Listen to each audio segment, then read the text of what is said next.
Let us start with Barcelona versus Atletico Madrid. About a few days ago, 3 or 4 days ago, Barcelona went to the capital of Spain, Madrid, and they had a 2-1 victory against Atletico.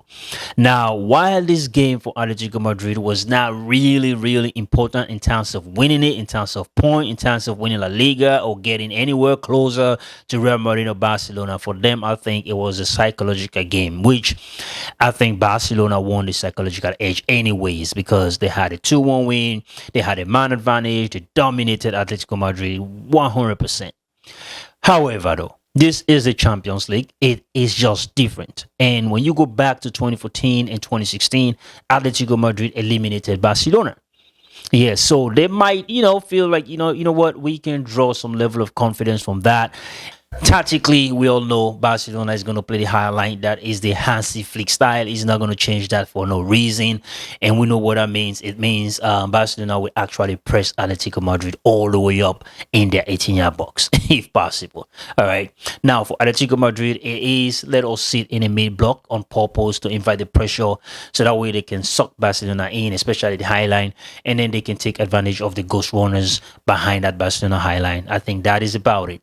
And you can also throw, some area dominance, especially when you have a guy like Alexander Soloff, and we know the level of damage that he can cause against Barcelona. We've seen that time and time again. So whether or not he starts is the question, because we also did not see Ademola Lookman in that La Liga game, so he also might be a starter. Of course, we know what Lamine Yamal can do. We know what he did to them in La Liga, especially to Nico Gonzalez. I do believe Nico Gonzalez went to bed and was already having nightmares thinking about what Lamine Yamal can do. Over to PSG versus Liverpool. Man, we saw last season when everybody was saying Liverpool was the favorite. PSG was struggling, but once they clocked the round of 16, they were like a different team. They eliminated Liverpool, and this season Liverpool is struggling so much more. And this is the only thing they have going on.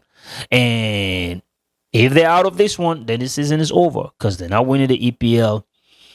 They've been knocked out of the FA Cup by Manchester City. Manchester City won the FA Cup. So this is the only thing Liverpool can actually compete for. And to go up against the PSG team that is the defending champion, Club World Cup finalist, and we know what it did against Chelsea, 8-2 on aggregate. This is a team that is wild. We all know Luis Enrique is a combination of possession, ginger pressing, total control, and dominance. He doesn't want you to play.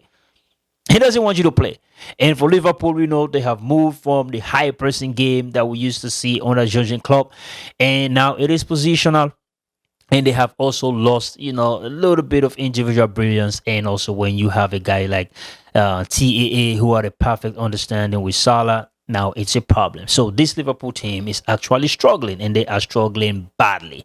But this is the Champions League. We talk about the Champions League. Liverpool is a big name. Maybe they could spring a surprise. Who knows? I doubt it, but we'll see what happens. And this is why it is fascinating. The only unfortunate part of this, like I said yesterday in my preview of the Real Madrid versus Bayern game, is we don't have the privilege to actually watch each game. That is the only disappointing thing. And it is tough for you to focus on this game. You focus on this game at the same time. So, I'm going to focus on a single game. And that is going to be Atletico Madrid versus Barcelona. For Liverpool, I'll just catch the highlights later on. But we'll get back here to react to the game and also give a post-match analysis. But until then, y'all stay blessed. Peace out. See you later.